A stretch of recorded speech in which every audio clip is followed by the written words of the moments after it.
Hallo, hier ist wieder Snoop und Sylph mit ihrem Spot. Diesmal haben wir ein wunderbares Thema, das zu dem Wetter passt, was draußen herrscht. Es ist nämlich wunderbar schneebedeckt, obwohl wir jetzt mitten im Januar sind und eigentlich schon die Frühlingsvögel hören. Dieses Thema heute, das können Sie wunderbar benutzen. Es ist nämlich ein Wort, das Sie sowohl im Sport als auch in der Erwachsenenbildung, in bestimmten Altersgruppen und zum Beispiel auch für Kinder sehr gerne benutzen. Es geht um das Wort Boboli. Es Boboli. Hast du es Boboli? Es Boboli. Hast du es Boboli? Sie sehen, da ist wieder sehr viel Emotionalität drin. Dieses Wort Boboli heißt ganz einfach ein Wehwehchen. Also Sie haben eine Verletzung. Es ist nicht so sehr eine psychische Verletzung als wirklich eine körperliche. Es kann bis zu schweren körperlichen Schäden gehen, aber das Wort Boboli hat in sich schon eine gewisse Heiterkeit, nicht wahr?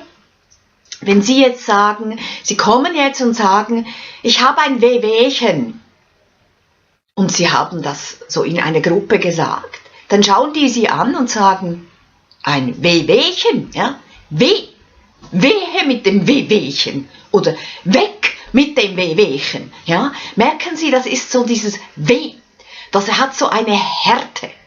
Aber wenn Sie sagen, ich habe es Boboli, ein Boboli, das hat so eine Zärtlichkeit.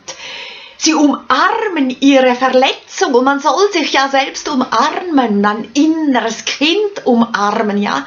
Ich und mein inneres Kind, das hat ein Boboli. Ja, genau, und jetzt sagen auch die anderen, was? Du hast es Boboli? Oh, es Boboli. Und in diesem O fließt bereits ein Odem der Heilung. Natürlich schreibt man Boboli mit mehreren O.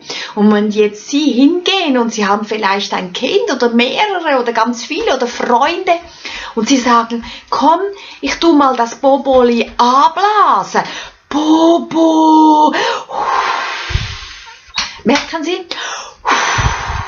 Sie blasen das O.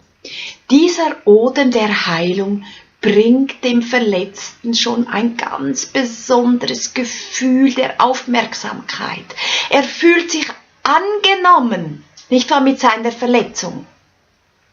Und wenn Sie jetzt zum Beispiel zu der Altersgruppe gehören, die gerne jammern, dann haben Sie da auch viel mehr Möglichkeiten. Stellen Sie sich vor, Sie jammern, ich habe ein Wehwehchen, Wehwehchen. Das tönt überhaupt nicht gut. Aber wenn Sie sagen, ich habe es Boboli, Boboli oder so, das ist irgendwie so fast wie ein Wolfsgeheul.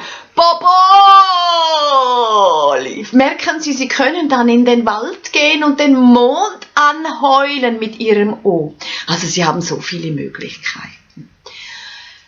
Ich habe jetzt noch aus zuverlässiger Quelle erfahren, das geht jetzt auch ein bisschen in diese heilerische, spirituelle Boboli-Richtung, dass dieses Lied Heile, heile Sage, 3 Tage Regen nicht wirkt. Man singt ja bei seinen Kindern Heile, heile Sage, 3 Tage Regen, 3 Tage Schnee, dann tut's ja nicht mehr weh. Also so, draußen hat es jetzt auch gerade Schnee, darum fällt mir das jetzt auch gerade ein.